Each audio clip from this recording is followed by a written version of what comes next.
Select a frame of any size.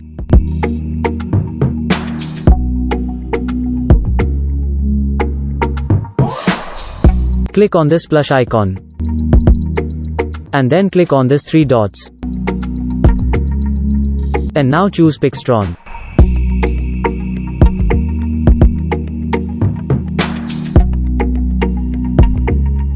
Here, you can see many character illustration with the pose.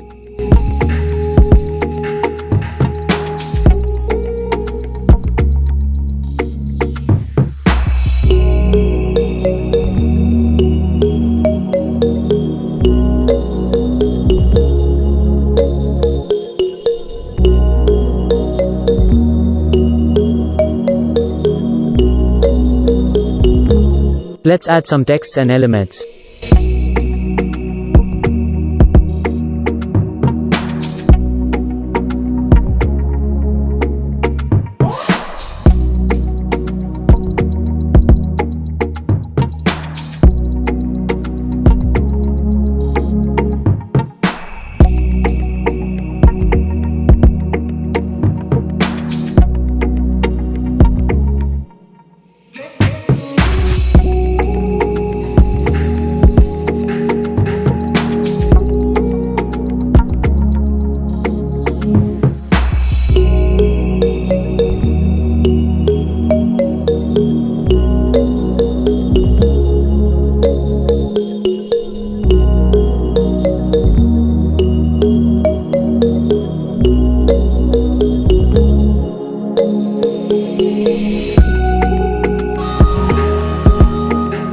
Now the design is ready to use.